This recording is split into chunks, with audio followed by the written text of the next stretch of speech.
마태복음 2장 22절 말씀해 보니까 새 포도주를 낡은 가죽 부대에 넣는 사람은 없다는 거죠. 그런데 만일 발효가 시작된 새 포도주임에도 불구하고 나는 좀 낡았어도 내 손에 익숙해. 그리고 이 낡은 부대는 나와 많은 추억을 함께하고 있어. 그러므로 포기할 수 없어 라며 거기에 발효를 시작하는 새 포도주를 집어넣으면 그 포도주가 부대를 터뜨려서 포도주와 부대를 다 버리게 된다는 거예요. 그러므로 반드시 새 포도주에는 새 부대를 넣어야 한다는 겁니다. 새 부대는요, 유연성이 있습니다. 신축성이 있어요. 그래서 발효되어서 폭발하는 그 가스로 폭발하는 그 내부의 모든 변화를 감당할 수가 있거든요.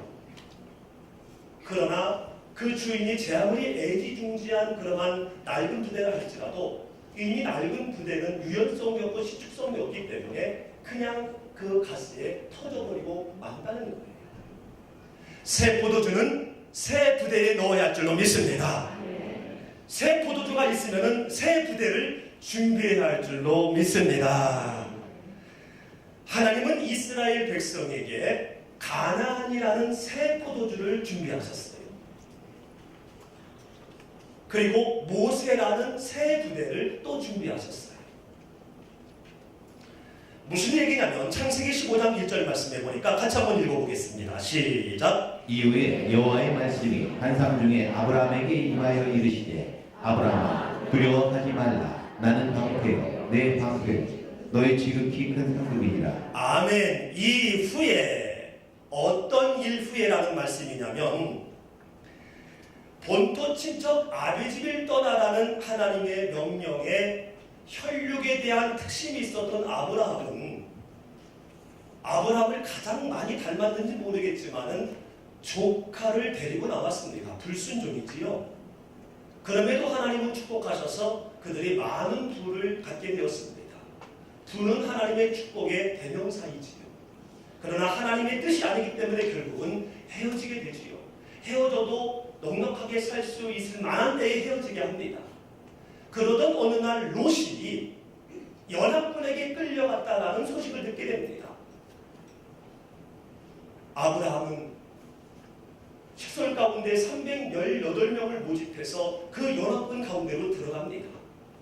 그리고 싸워서 그 롯을 구해올 뿐만 아니라 전리품까지 갖고 나온 거예요. 엄청난 일이지요. 우리가 알고 있는 것처럼 연합군은 훈련된 군인들이에요. 근데 318명은 훈련된 군인이 아니라 그냥 일하는 사람들입니다. 논에서 일하고 달에서 일하고 전쟁을 모르는 사람인데 이런 사람이 훈련된 군인을 대상으로 해서 이긴 거예요. 아브라함이 스스로 볼 때에도 나 정말 대단하다. 와 정말 대단하네 라면서 자신을 엄청 칭찬했을 거예요. 의기양양했을 겁니다. 그런데 살렘왕 멜기세덱을 만났을 때에 하나님의 이름으로 멜기세덱이 아브라함을 축복합니다. 그때 하나님을 본 거예요. 내 능력이 아니었구나. 내가 한 것이 아니었구나. 하나님께서 함께 하셨기 때문에 이 모든 것들이 가능하였다라는 영적 눈이 열린 거예요. 그래서 전리품 가운데 열의 하나를 구분하여서 하나님이 하셨다는 것을 내가 인정하는 신앙 고백으로 열의 하나를 구분하여 당신께 드리겠습니다. 라며 11조가 여기에서부터 시작되는 거지요.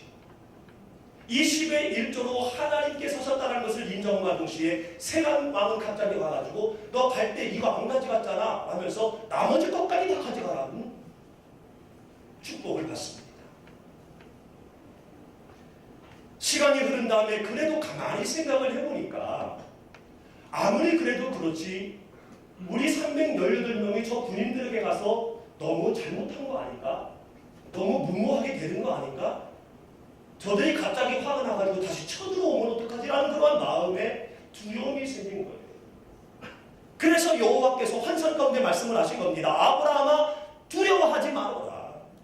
나는 네 방패고 너의 지극히 큰 상급이다 라고 말씀하고 있는 겁니다. 어제 지켜주신 하나님 오늘 지켜주시고 내일도 지켜주시는 하나님이라는 것을 조금도 의심하지 마시기를 주님의 이름으로 축복합니다. 그리고 난 다음에는 혈육에 대한 특별한 마음이 있었던 이 아브라함에게 5절에 가서 말씀을 합니다. 그를 이끌고 밖으로 나가 이르시되 하늘을 우러러 무뼈를 셀 수 있나 봐라. 그래서 아브라함이 봤더니 셀 수 없는데요. 엄청 많은데요. 이 대답을 한 건 아니고요. 이런 마음을 가졌지 않았을까 싶어요. 성경에 없으니까 모르겠는데 하여튼 그랬을 때 말씀이 계속됩니다. 그에게 이르시되 네 자손이 이와 같으리라. 자손에 대한 축복을 갑자기 하나님이 하십니다. 이때 아브라함의 나이가 몇 살이었지요? 9학년이었어요. 우리 아버지가 91이신데 누가 와가지고 우리 아버지한테 자녀를 낳을 것입니다. 그러면 우리 아버지가 얼마나 기가 막히고 복장 터지고 누구 놀리냐고. 괜히 우리 엄마 생각나게 영장 주는 거냐고. 말도 안 되는 소리죠. 생물적으로 볼 때는 이거는 놀리는 소리예요. 그렇지만 전능하신 하나님의 말씀이기 때문에 6절에 보니까 아브라함이 여호와를 믿으니 여호와께서 이를 그의 의로 여겼다. 도저히 비상식적이고 이해할 수 없었지만은 그러나 전능하신 하나님이 하신 말씀이기 때문에 그냥 믿어버린 거예요. 그러자 이것이 의가 된 겁니다. 하나님 마음을 흡족하게 한 거예요. 그래도 현실은 현실인지라 8절에 가서 가만히 또 아브라함은 얘기하지요. 또 그가 이르되 주 여호와여 내가 이 땅을 소유로 받을 것을 무엇으로 알겠습니까? 제가 하나님이라면 이때 정도에는 한번 꿀밤을 뗄 것 같은데 그렇지 아니하시고 9절에 계속 말씀을 합니다. 네가 나를 위해서 3년 된 암소와 3년 된 암염소 그리고 3년 된 수양과 집비둘기 산비둘기를 가져와서 나에게 드려라. 제물로 드려라. 그러면은 그 사이에 불을 내려서 내가 증거를 보여주겠다는 말씀이지요. 하나님의 말씀이니까 순종을 합니다. 암소를 가져오고 암염소를 가져오고 순양을 가져오고 집비둘기를 가져오고 집비둘기 새끼지요. 조그만 거. 산비둘기 새끼를 가져오고 해서 말씀대로 열심히 각을 뜹니다. 각을 뜬다는 것은 죽이고 배를 갈라서 창자를 도려내고 해서 다 각을 뜬 다음에 가지런하게 한 다음에 서로 딱 마주보게 하는 거예요. 그러면 하나님이 가운데로 불을 보내셔서 그거를 태우면서 내가 응답했다 라고 증거로 보여주시죠. 열심히 했습니다. 여러분 만약에 아브라함의 입장이라면 어떻겠습니까? 염소나 양은 그렇다 쳐도요 소를 잡아서 각을 뜬다는 게 보통 일입니까? 여러분? 혹시 소 잡아보신 분 있어요? 네. 얼른 봐도 하루 반나절은 걸렸을 거예요. 그냥 한 번에 소가 죽겠습니까? 아마 불로 다쳤을지도 몰라요. 우여곡절 끝에 정말 많은 수고를 했습니다. 참 잘했어요. 그런데 10절 하반절의 말씀해 보니까 그 새는 쪼개지 아니했다. 분명히 하나님은 쪼개라고 했는데 나머지는 다 잘해놓고 이 조그만 새는 쪼개지 않은 거예요. 하나님의 말씀에 내 상식이 들어가게 되면 죄를 짓게 되어졌어. 하나님의 말씀은 1.1획도 더하거나 빼지 말라고 했습니다. 히브리서 4장 12절 말씀에서도 하나님의 말씀의 능력에 대해서 생명력에 대해서 뭐라고 말씀하고 있느냐면 하나님의 말씀은 살았고 운동력이 있어서 활력이 있어서 좌우로 날선 그 어떤 것보다도 예리해서 우리의 혼과 영을 찔러 쪼개기까지 하고 심지어 관절과 골수까지 자른다는 거예요. 뿐만 아니라 우리 마음속에 있는 생각과 뜻도 감찰하신다고 하나님 말씀의 의례성에서 우리에게 설명했습니다. 그러므로 하나님의 말씀에 내 생각과 내 상식과 내 경험이 들어가면 죄를 지을 수밖에 없습니다. 아브라함이 볼 때에 암소나 새끼는 달랐어요. 암소 때문에 내가 그거 잡는데 얼마나 많은 수고를 했습니까? 나는 정말 신앙이 훌륭해요. 나는 한 일이 굉장히 많아요. 그러므로 이 조그만 새끼 정도는 비둘기 새끼 정도는 안 해도 하나님은 공의로우신 분이기 때문에 괜찮을 거라는 그러한 상식을 가진 거예요. 그렇지 않습니다. 작은 죄나 큰 죄나 모든 것들은 하나님 앞에 죄입니다. 사람은 큰 죄는 죄이고 작은 죄는 죄 아니라고 할지 모르겠지만 공의로우신 하나님 앞에서는 모든 것들이 죄예요. 전과 1범도 전과자고요. 전과 100범도 전과자입니다. 똑같이 전과자입니다. 100가지 중에 99가지를 참 잘했는데 한 가지를 잘못함으로 말미암아 하나님의 진노를 사게 됩니다. 그리고 그 진노가 누구에게 갑니까? 아브라함 자신에게만 가는 게 아니에요. 하나님께서는 이 자기의 임의로 쪼개지 않은 비둘기 새끼를 받지 않으셨습니다. 비둘기 새끼를 받지 않았다는 것은 그 수고한 모든 것을 몽땅 받지 않았다는 거예요. 그 새를 쪼개지 아니하였으며 솔개가 그 사체에 의해 내릴 때에는 아브라함이 쫓았더라. 하나님께 드려진 제물에 솔개가 들어와서 먹으려고 했다는 것은 드려진 제물이 아니라는 거죠. 하나님과 관계없는 그냥 죽은 사체에 불과한 거예요. 하나님이 떠났다는 것을 의미하는 거예요. 이 엄청난, 아브라함이 볼 때는 별거 아닐지 모르겠지만 하나님이 볼 때는 이 엄청난 죄를 그 자신에게뿐만 아니라 그의 후손에게까지 돌립니다. 13절에 보니까 여호와께서 아브라함에게 이르시되 너는 반드시 알아라. 내 자손이 이방에서 객이 되어 그들을 섬기겠고 그들은 400년이나 내 자손을 괴롭힐 것이다. 저는 이 대목에서 이런 묵상을 해봤습니다. 내가 하나님 앞에서 죄를 짓고 하나님 앞에 불순종했을 때에 이에 대한 진노가 나에게서 끝나지 아니하고 내 자손, 내 자녀, 내 후손까지도 흘러갈 수 있겠구나. 왜일까요? 하나님은 나의 하나님뿐만 아니라 내 두 딸이 하나님이 되고 우리 두 딸이 결혼해서 애를 낳으면 그 아이의 하나님이 되고 모든 사람의 하나님이 되시기 때문에 진노도 축복도 대를 이어 흘러가듯이 진노도 대를 흐를 수 있겠다라는 마음이 들면서 정말 똑바로 신앙생활을 해야 됩니다. 단 한 가지라도 놓치지 말고 정신 똑바로 차리고 하나님의 사람으로서 손색이 없는 생각, 말, 목회하도록 정말 빨간 신호등을 켜고 다녀야 되겠다라는 도전을 어젯밤에 가져왔습니다. 우리의 불경본으로 우리의 자녀와 우리의 후손들이 알지 못하는 고난 가운데 임할 수 있다는 거예요. 믿음의 유산을 남기시길 주님의 이름으로 축복합니다. 그 믿음의 유산 가운데 믿음의 물질의 유산을 남기시기를 주님의 이름으로 축복합니다. 이 재정 부흥회를 통해서 제가 많은 부흥을 경험했어요. 무엇보다 하나님의 축복의 중심에 부자가 있다는 것을 다시 깨달았습니다. 제가 이렇게 좋은 교회를 만나고 제가 몸에 이렇게 만신창이 직전임에도 불구하고 하나님이 사지멀쩡하게 걸어다니게 할 수 있을까? 제가 지금도 구제에 대해서는 절대적으로 뒷걸음질하고 있지 않잖아요. 월요일마다 나가서 노숙인들과 월요일마다 나가서 노인정 가서 이 구제의 사역을 하고 있잖아요. 하나님의 건강의 축복, 목회의 축복, 이 모든 축복이 이 구제로부터 흘러가고 있다. 하나님이 나를 숙부가 아닌 성부를 여기셔서 내 건강은 안 좋지만 나의 생명을 취하지 아니하시고 우리 사랑하는 성도님들 영적으로 건강하게 하시는구나. 이걸 깨달았습니다. 그리고 저희 집안에도 작은 변화가 왔습니다.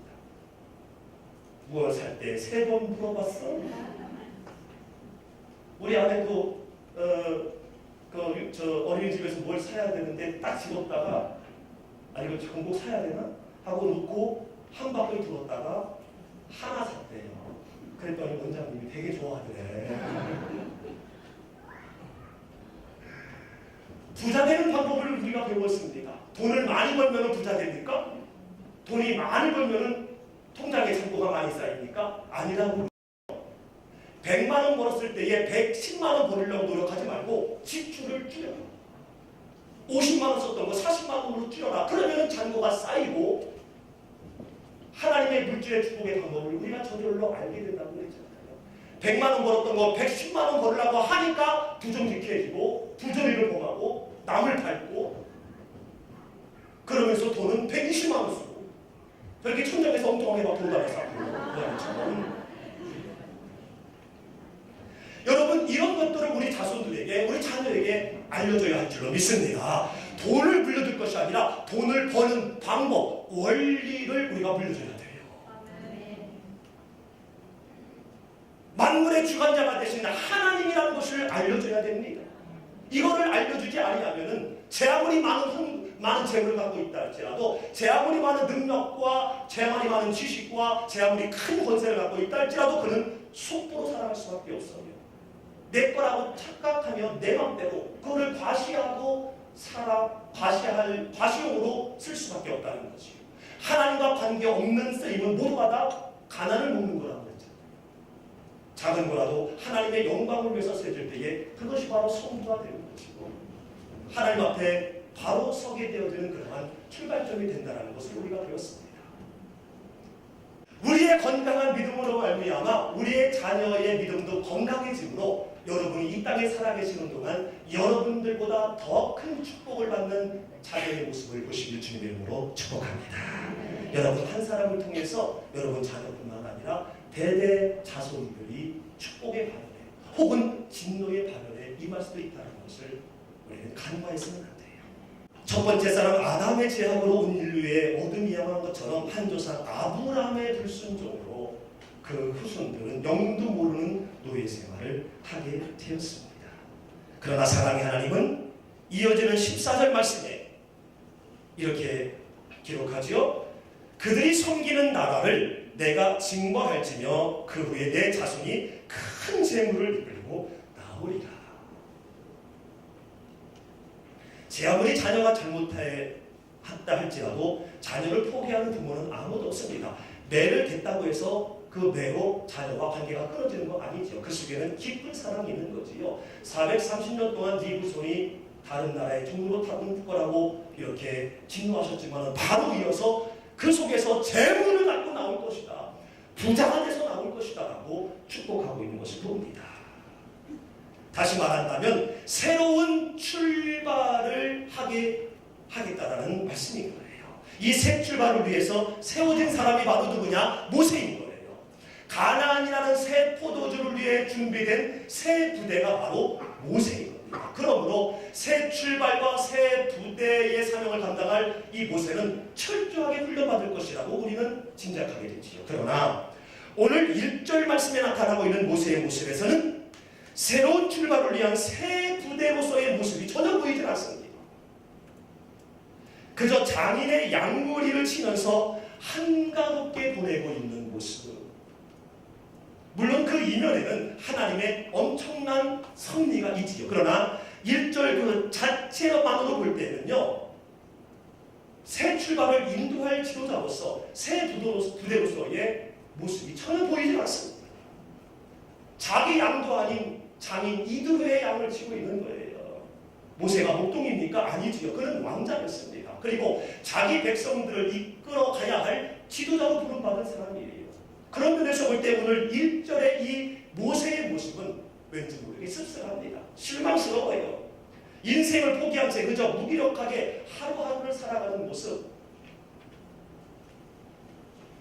매우 안타깝습니다. 사랑하는 성도 여러분, 사랑의 하나님께서는 우리에게 광배 성전이라는 새 포도주를 허락하셨습니다.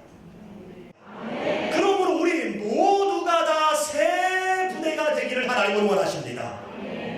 그 새 성전에서 크고 비밀한 새 일을 행하시기를 원하시기에 우리가 새 부대로 준비되기를 원하신다는 거예요. 오늘 1절에 나타나는 모세의 모습이면 곤란하다는 겁니다. 예전에 취해서 예전을 그리워하며 옛날 얘기하며 이러한 모습으로는 새 부대의 면모를 갖출 수 없다는 거예요. 이사야 43장 19절 말씀에 이렇게 말합니다. 같이 한번 읽어보지요. 시작. 보라, 내가 새 일을 행하리니 이제 나타낼 것이다. 너희가 그것을 알지 못하겠느냐? 반드시 내가 광야의 길을 사막의 강을 내리니. 아멘. 광야의 길을 낸다라는 것은 불가능한 일이지요. 광야는 바람이 불기 때문에 길을 내도 금방 덮어버려집니다. 그리고 사막에 무슨 물도 없는데 강을 냅니까? 우리가 상상할 수 없는 일을 하나님이 반드시 할 건데 이것이 새 일이다. 이거를 너희들 앞에 나타날 거다 보게 될 것이다. 이사야 43장 19절에 예언적으로 말씀하신 이 말씀이 오늘 우리에게 응하게 될 줄로 믿습니다. 우리 방배 성전 가운데 임하게 될 줄로 믿습니다. 2013년 3월에 바로 이 자리에 하나님은 한국에 들어와 있는 외국인을 섬기기 위해 성전을 허락하셨습니다. 부흥의 불씨를 지켰어요. 그리고 2014년 3월에 시편 133편 1절에 있는 말씀 것처럼 보라 형제의 연합하여 동감이 얼마나 선하고 아름다운 거라는 말씀과 같이 두 교회가 하나로 연합하여 동거하면서 이제는 한 교회로 부흥의 불길이 타오르고 있는 중입니다.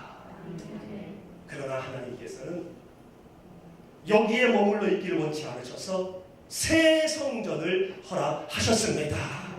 새 포도주를 허락하신 거예요. 그래서 우리는 지금까지 금식으로 새 부대가 되기 위해서 준비해 왔어요.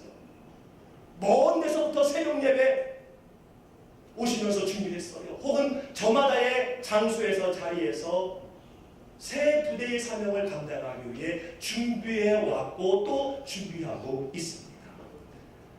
그러므로 반드시 광야의 길을 내시고 사막에 강을 내겠다라는 이 하나님께서 저와 여러분을 통해 방배 성전에서 크고 비밀한 새 일을 해가게 되실 줄로 믿습니다. 모든 사람이 입이 쩍 벌어질 만한 놀라운 일들을 우리 두 눈으로 보게 될 줄로 믿습니다. 이번 부흥의 강사님을 통해서 부흥의 마지막 날 우리 교회에 선포되는 축복의 메시지가 있었잖아요.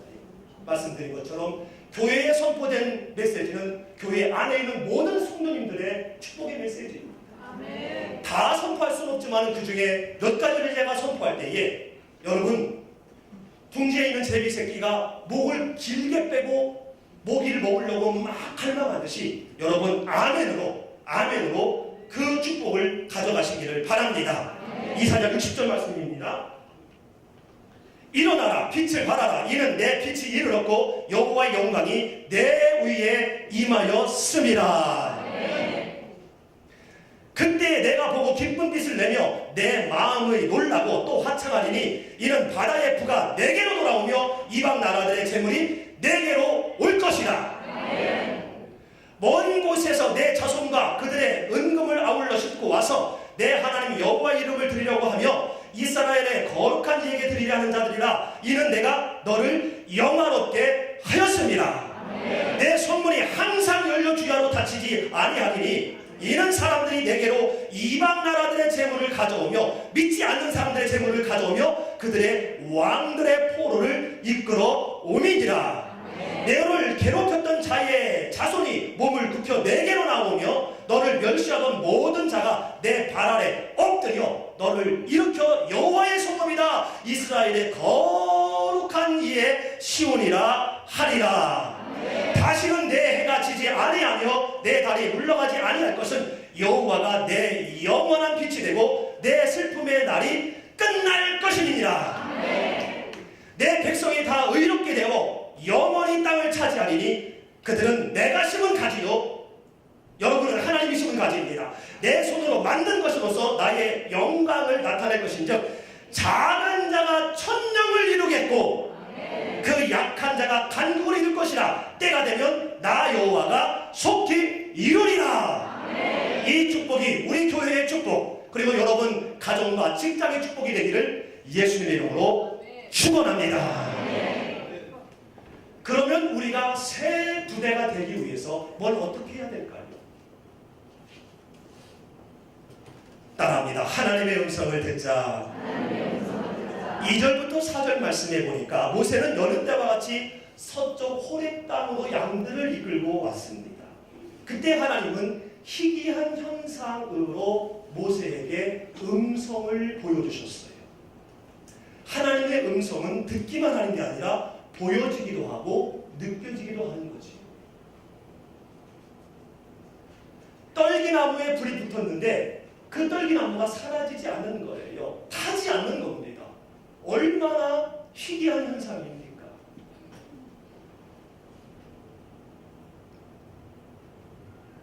이 떨기나무의 학명은요, 아카시아 닐로디카라고 해요. 닐로디카래요. 이는 시내 광야에 흔히 있는 가시덤불의 일종입니다.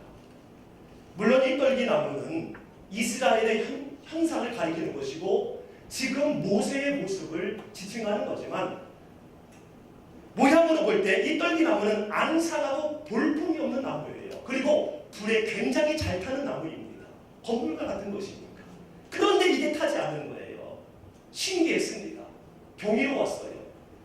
여러분, 이것은 모세가 신기하게 보이고 경이롭게 보일 것이 아니라 하나님 나에게 무엇을 말씀하시는 것이지? 내가 뭘 하라고 지금 요구하시는 것이지? 이것은 하나님의 음성으로 들었어야 되는데 그냥 일반적인 신기한 형상으로 본 거예요. 하나님의 음성을 못 봤다는 겁니다. 하나님의 음성을 못 들었다는 거예요. 3절 말씀 보니까 모세가 이르되 내가 돌이켜 가서 큰 광경을 보리라. 이것은 양을 이끌고 가다가 떨기나무에 불이 붙은 것을 보고 야 참 신기하다라면서 지나친 거예요. 지나쳐서 가다가 야 참 신기한데 일생에 한 번 볼까 말까 한 건데 다시 한 번 가서 볼까 하고 돌이켜서 큰 광경을 보리라. 하나님의 음성인지 들으러 가리라가 아니라 큰 광경을 보리라. 구경하러 간 거예요. 어떻게 그게 안 타지? 신기하면서 못 들은 겁니다.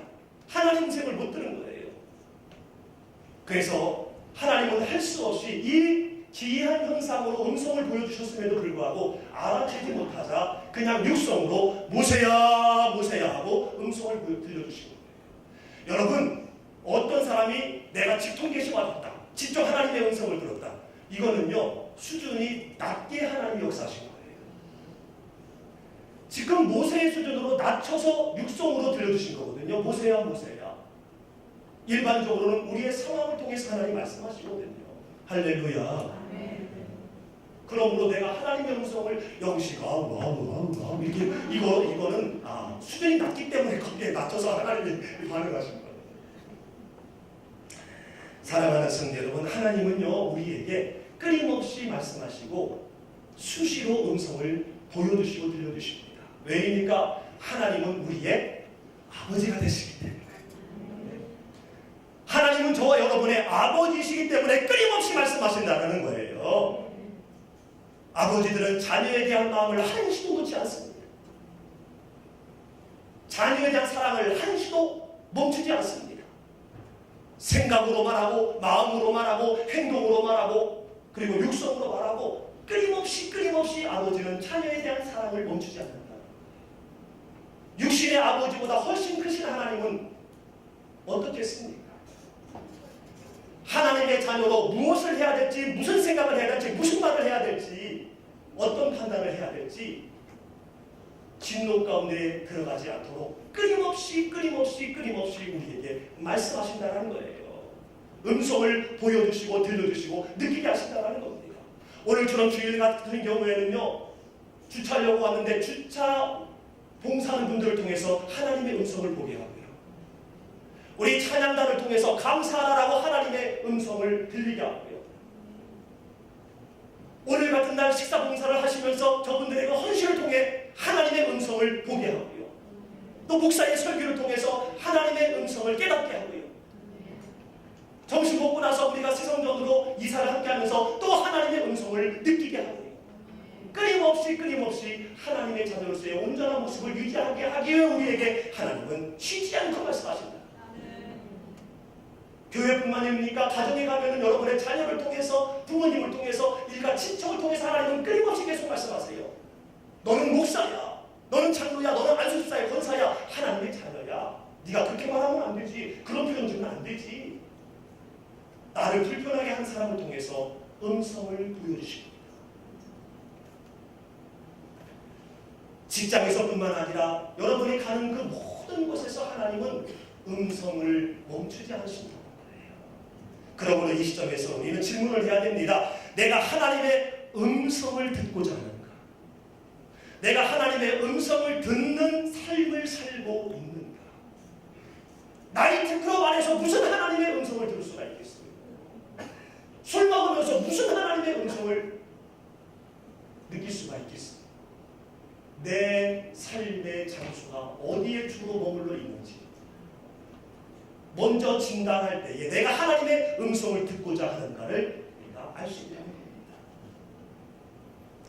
귀가 있어도 듣지 못하고 눈이 있어도 보지 못하는 영적 장애인들이 참 많다는 거예요.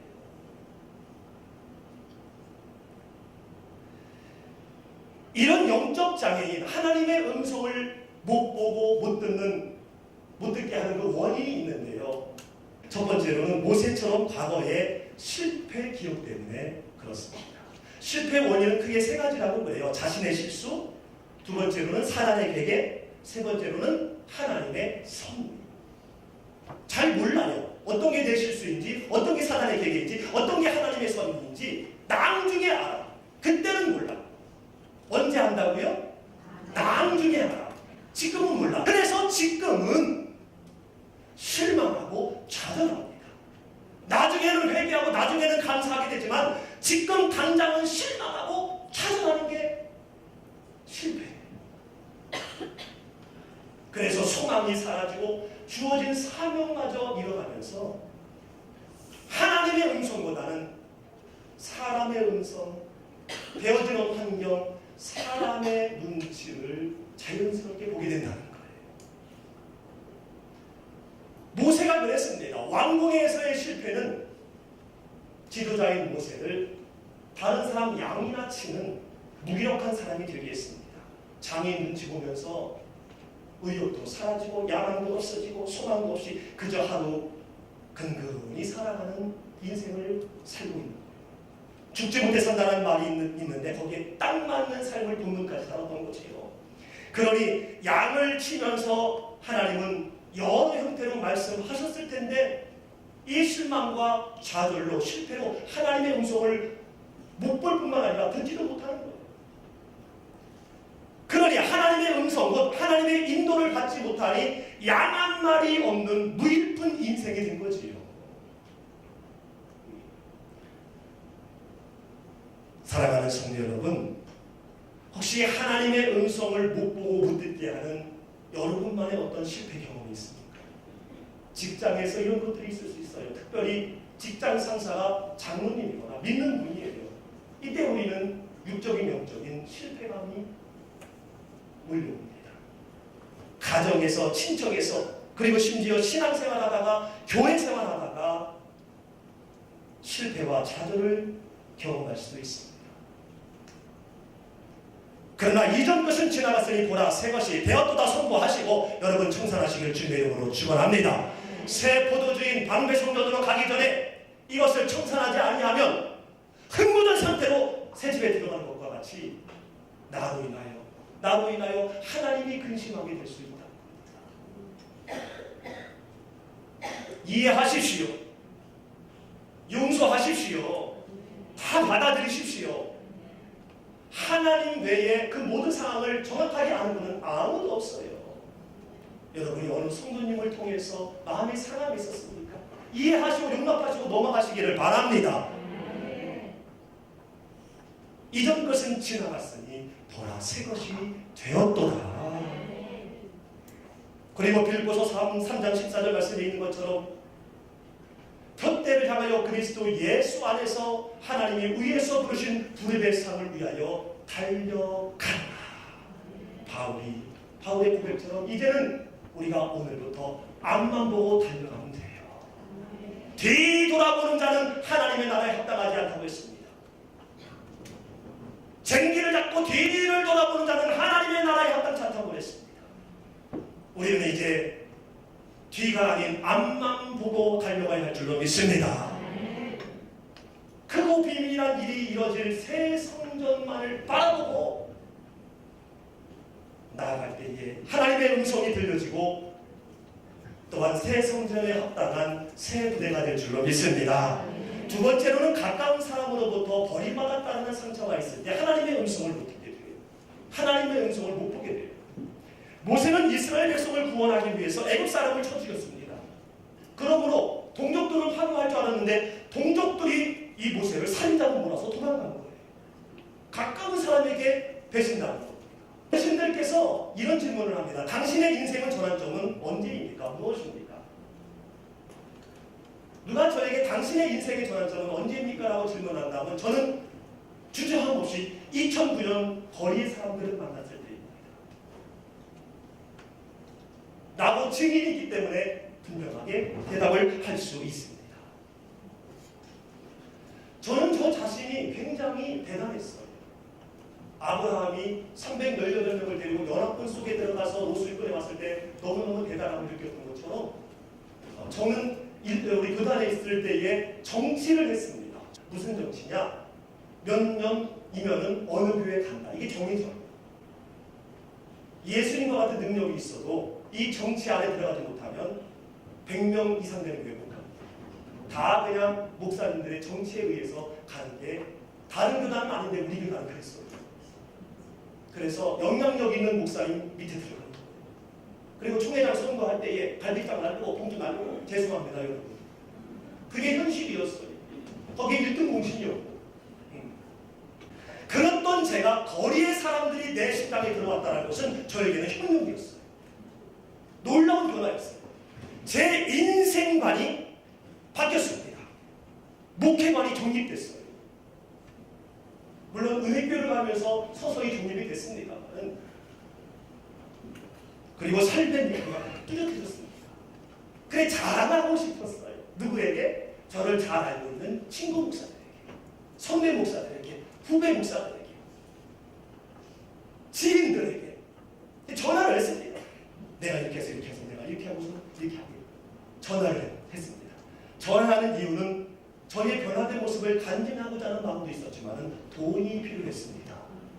선교청할 복음은 있는데 빵이 없으니까 이게 바퀴 하나로 달리려고 하면 이게 제대로 못 가더라고요. 그래서 복음과 빵, 노숙인들에게 필요한 것들, 어르신들에게 필요한 것들, 고아원에 필요한 것들이 있더라고요. 그래서 선교청을 위해서 이렇게 알렸었는데요. 저는 환대할 것을 기대했습니다. 그러나 모든 사람에게 외면당했어요. 번질름하게 위로를 하고 격려를 하고 저를 칭찬했습니다만은 그러나 선교청을 얘기했을 때에 하나같이 말을 버무리면서 얼버무리면서 다 끊고 제 전화도 받지 않았어요. 그 버림받은 마음은요 이루 말할 수가 없더라고요. 저는 이 말씀을 어제 묵상하면서 모세가 동족들에게 버림받았던 이 심정이 어땠을까? 하나님이 원망스럽고 왜 이러한 사명을 나에게 주었을까? 모세가 막 가슴을 치지 않았을까? 그게 살짝 이해가 되더라고요. 무시당한 느낌에 분노가 치밀었습니다. 열정이 순식간에 꺾였어요. 무기력해졌어요. 열정이 꺾이고 무기력해지니까요 생각이 부정적이 돼요. 부정적이 되니까 평가하기 시작하는 거예요. 판단하기 시작하는 거예요. 한국교회 목사들 다 틀려먹었어. 한국교회가 다 틀려먹었어. 틀려먹긴 뭘 틀려먹고 제 자신을 틀려먹은 거죠. 그렇지요? 왜입니까? 왜 틀려먹은 겁니까? 하나님의 의를 가장한 김영식의 의가 더 컸던 거예요. 그 거리의 사람들을 만난 그 감동이 정말로 제 심장에 불끈불끈 뛰고 있었다면 그 친구들과 아는 사람이 거절했다 할지라도 저는 변함이 없이 감사하며 또 다른 음성의 귀를 기울였었겠죠.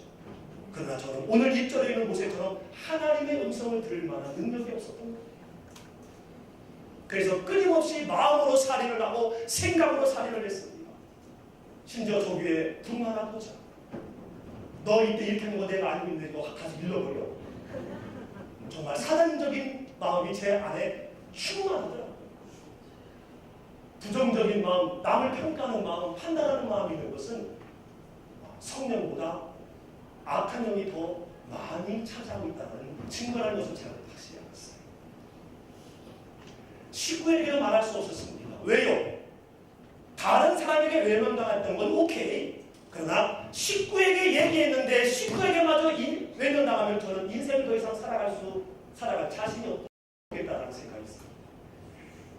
그래서 처자식에게는 한동안 숨겼던 거예요. 그러던 어느 날 하나님께서는 무엇을 통해서 저에게 음성을 들려주셨느냐? 새벽에 지나가는 음식물 쓰레기차를 통해서 저에게 음성을 보여주셨어요. 음성을 보여주셨어요. 내가 선교 총알만 있으면 기가 막히게 양로원 사역하고 고아원 사역하고 어린 사역할 수 있을 텐데 이게 없으니 내가 할 수가 없구나. 이거를 공급해야 되는데 내가 저들을 얼마나 도와줬는데 정말 원망스럽다라고 가슴을 치고 있을 때에 쓰레기차를 통해서 하나님이 저에게 말씀하셨어요. 네가 벌어라. 사지물정한 네가 벌어라. 동냥해가지고 내일 하지 말고 네가 직접 벌어서 내일 해라 이놈아. 내가 이미 너에게 말을 하기를 이마에 땀을 흘려야 땅의 소산을 먹을 수 있다라고 이미 말하지 않았니? 그런데 너 왜 동냥하려고 그래? 그도 그럴 거지. 저는 89년 목회를 시작을 하면서 교회를 사임한 2009년 3월 2일까지 모든 것들을 몽땅 교회에서 공급받았고 돈 10원 한 푼 없어도 풍족하게 살 수 있을 정도로 교회에서 모든 것들을 공급받았기 때문에 그러지 않았습니다. 그러므로 돈 벌 생각을 못했던 거죠. 여러분 삶이 하나님의 음성을 못 듣게 하는 경우가 참 많아요. 그래서 내가 지금 어떤 삶을 살고 있는지 어디에 내가 서 있는지를 면밀히 진단해 봐야 된다고 말씀을 드린 겁니다. 네가 벌어라. 그래서 저도 모르게 평소에 코를 막고 외면했던 그 쓰레기차, 그 음식물 쓰레기를 치우는 그 청소부 아저씨들, 그런데 그때는 그냥 새벽에 달려갔어요. 그 음식물 쓰레기차를 향했어요. 그리고 묻지도 않고 따지지도 않고 그냥 무조건 도와드렸습니다.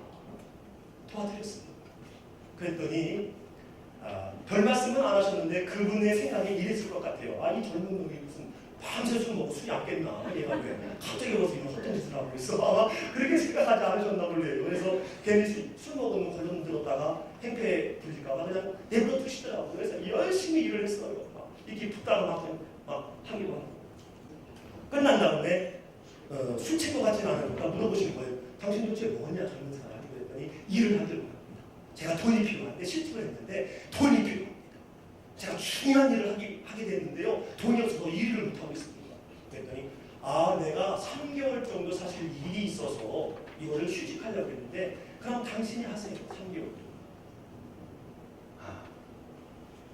새벽 2시부터 6시까지 하는데요. 근무가 굉장히 세더라고요. 3시, 4시, 5시, 6시, 4시간 하는데요. 11만 원 줍니다. 이중 그렇게 받았어요.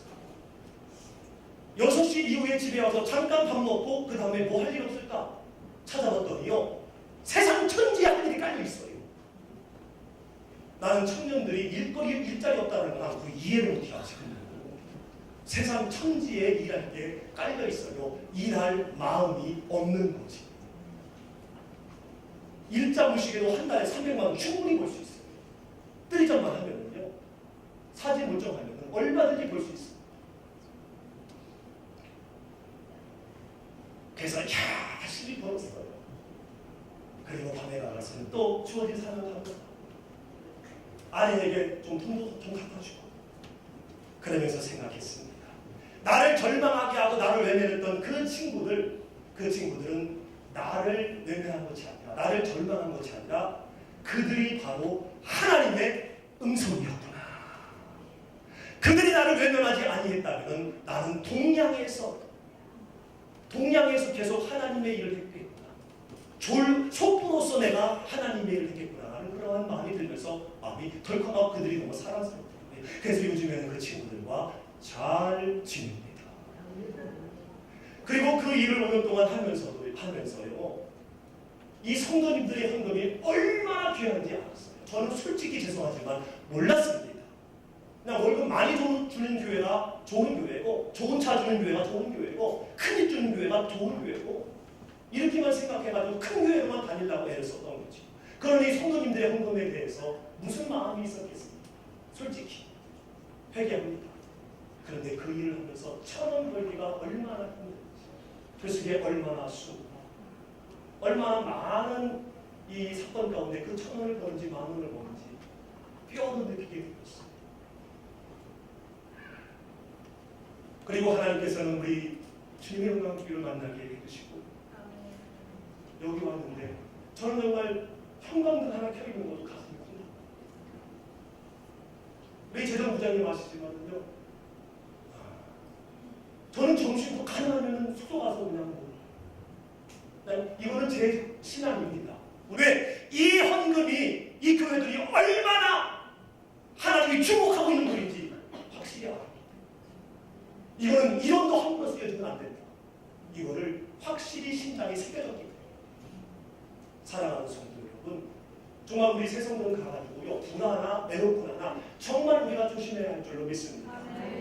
여러분이 함께 사역하고 있는, 함께 신앙생활하고 있는 옆에 집사님, 권사님, 장로님, 안수집사님이 정말로 뼈를 깎고 마음을 깎아서 드린 헌금으로 되어지는 거예요. 켜지는 길이에요.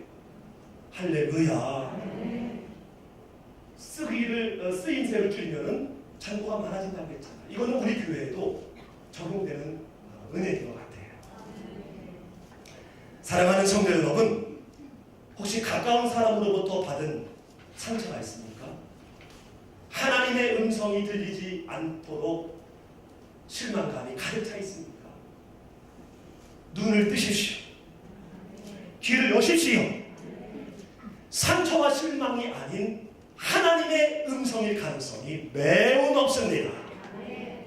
그거를 통해서 여러분이 하나님 앞에 바로 서게 하기 위해서 그 실망과 그 배신과 그 모욕감으로 내가 하나님의 자녀로 바로 서게 하기 위한 하나님의 음성일 가능성이 매우 높다는 거예요. 이것을 여러분이 인정하고 받아들였을 때에 신축성 있고 유연하면서 단단한 새 부대의 모습을 가질 수 있습니다.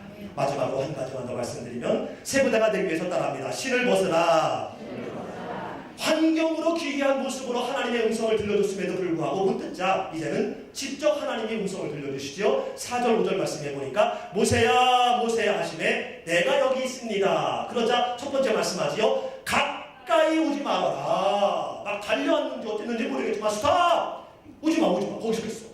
그리고 하신 말씀이 네가 선 곳은 거룩한 땅이다. 그러므로 그 자리에서 신을 벗어라.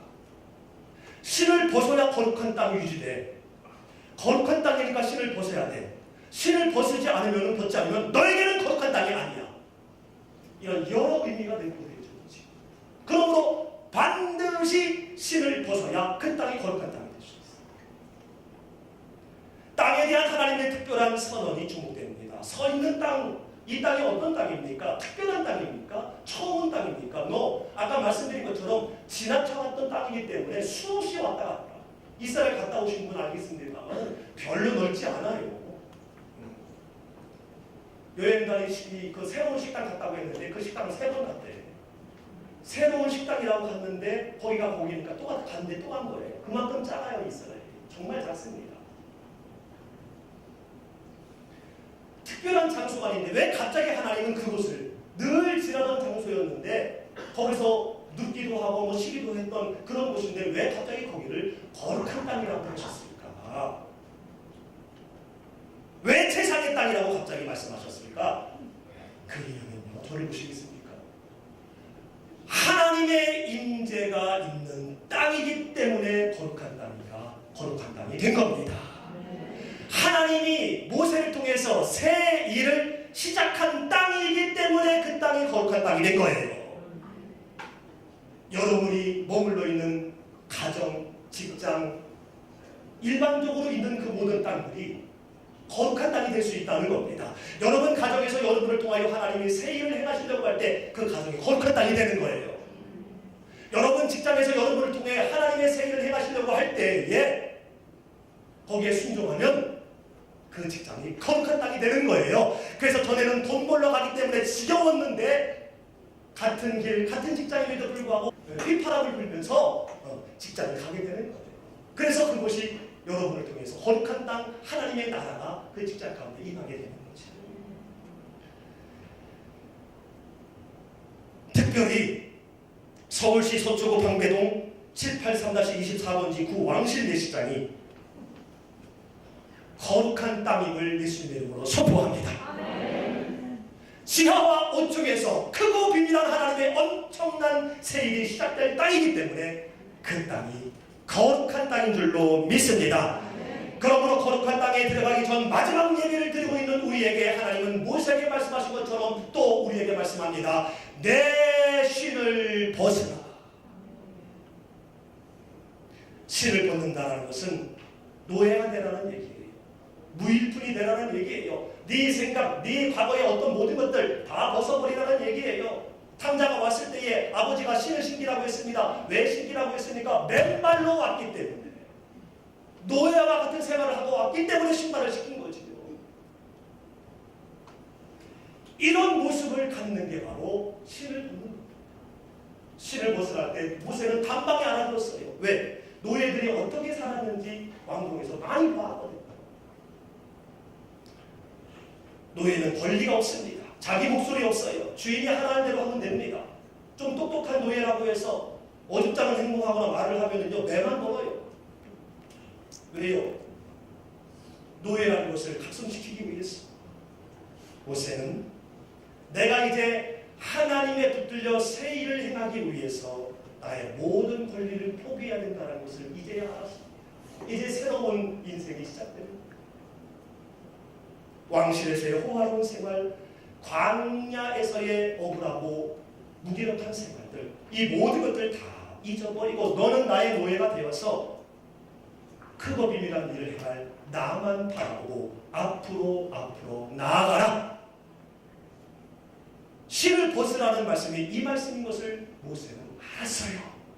그러므로 여기에 순종함으로 새 부대로서 새 포도주인 가나안 땅 앞에까지 인도할 수 있었던 것입니다. 음성 들으시고 신발을 벗으시기를 주님의 이름으로 축원합니다. 여러분의 모습 자체라고 느껴질 수 있을 법한 그러한 신발이라 할지라도 이전의 모든 것들은 다 벗어버리시기를 주님의 이름으로 축원합니다.